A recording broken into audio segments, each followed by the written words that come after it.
Jim Ryan hints at something I think we've all seen coming when it comes to PlayStation, and it's the fact that they are going to eventually have to evolve and kind of follow in the footsteps of Xbox and the Xbox ecosystem.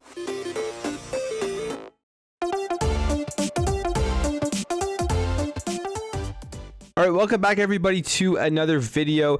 This is my video on Sunday, which generally is Plumecast, but I didn't have time this week to actually record a show. I mentioned that in my Plumecast last week. This week and next week, there probably won't be a show, but I would potentially put out a video.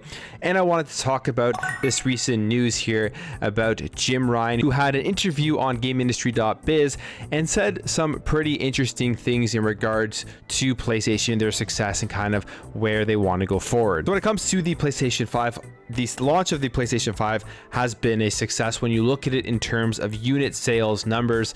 The PS5 is outpacing the PlayStation 4, and even just recently, I believe that they met 1 million units sold in the UK, a couple of weeks faster than they did when they launched the PlayStation 4.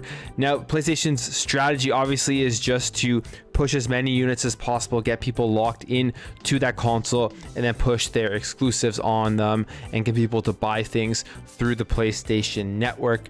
But all of this stuff can only be done if you spend that $500-$600, whatever it is, wherever you live, on a PlayStation 5 console. Then you look at the competition with Xbox, and ever since they launched Xbox Game Pass in 2017, they have evolved the video game industry, going from the general box exclusives, locking people to the box, to being able to play games anywhere that you want. Now, Xbox's strategy, I mean, it's not something revolutionary, it's not something new, because we've seen the subscription model and the ecosystem model play out in other industries like movies, like TV shows, and like music. And since the launch of the PlayStation 5, I've always thought that the PlayStation 5 is going to be the last generation where they're going to continue with that kind of antiquated model in video games of using exclusives as their marketing base in order to push a box on to people and then locking them to that box. And I think that the PlayStation 5 era, the PlayStation 5 generation, is going to be the last that we really see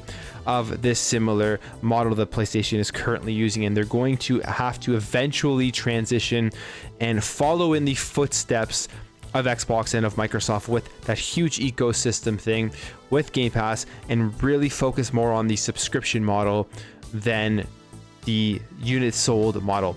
And when it comes to PlayStation, I mean, they do have PlayStation Now. You can play PS Now games within a browser, but it's not a service that is nearly as successful as something like Xbox Game Pass. It's really secondary, and that's eventually going to have to come to the forefront if they want to continue to kind of go hand in hand with the other companies out there. Sure, they'll always be successful selling PlayStations, selling their exclusives, but they will never be as successful as they could be unless they transition over to this new model, in my opinion, basically because you're going to make a ton more money off of the subscription model that Xbox has than you will of locking people into a console and then pushing your software through that console only. Now, it seems like Jim Ryan sees this as well, because the translation from this quote I'm about to read is basically saying that. So here is what he says. "I see no reason why gaming, as ubiquitous as music, movies, or TV shows, when you think about the implications of that for the people who make games and people who play games, that's potentially really amazing and really powerful.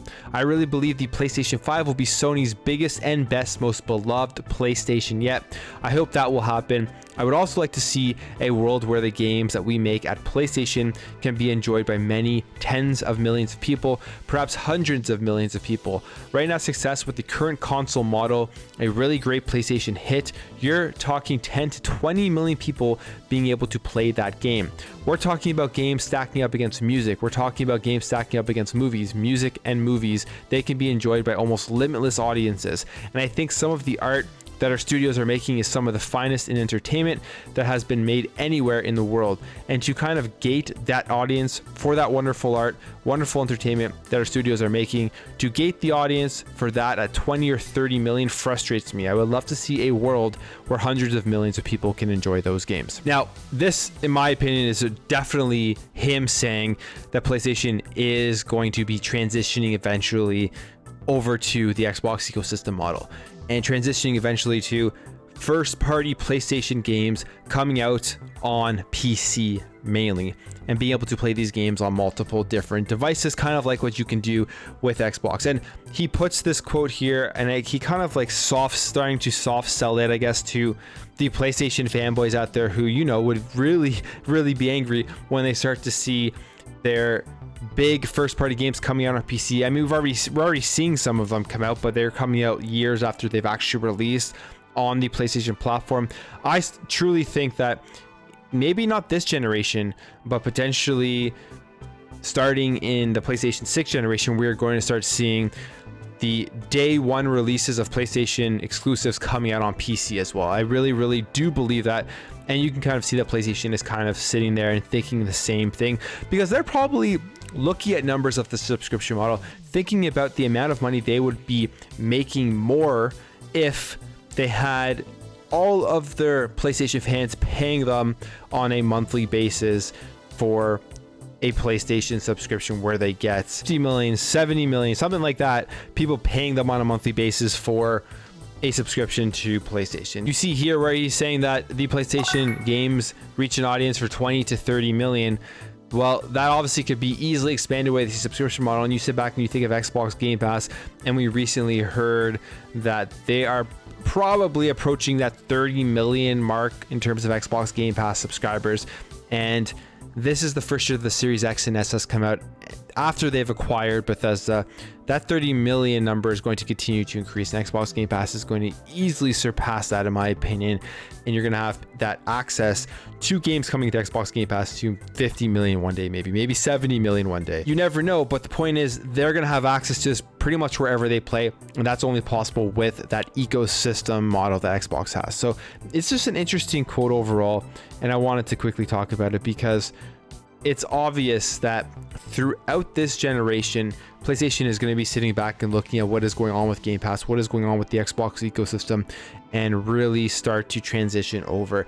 And I really do think you're going to start to see those day one PlayStation exclusives come to a subscription model at some point that can be played on something other than PlayStation. And when it comes to the video game industry, you think of things like Xbox Live, you think of achievements, you think of friends lists, and all those like little, well, I guess they were little when they first came out, but now how vital they are to our enjoyment of video games, how important they are for every time we log in to our Xbox and use those features. Those are all things that started really with the Xbox consoles, and they've always kind of been an industry leader when it comes to innovating in video games, because since that, I mean, PlayStation has copied it. Even Nintendo is, even though they're far behind, has copied it with like their friend codes and starting to get online, all that kind of stuff. But those are such things that are huge in how we enjoy games today. And if it wasn't for Xbox, we probably would have been slower to get to that. And I think the Xbox ecosystem, Xbox Game Pass being such a consumer friendly model where you get tons of value for a small monthly fee, is something that we're going to start seeing from the other big players in the industry. And again, wouldn't have really happened as fast if it wasn't for Xbox. Anyways, guys, that's it for me. Let me know what you think about Jim Ryan's comments and my thoughts on all of this stuff. If you're new here, you enjoyed what you saw throughout this video, you found it entertaining and informative, I'd really appreciate you hitting that subscribe button and help this channel grow, help grow this community so we can have great conversations in the comments below. Thank you again for watching. Thank you for your support, and I'll catch you in the next video.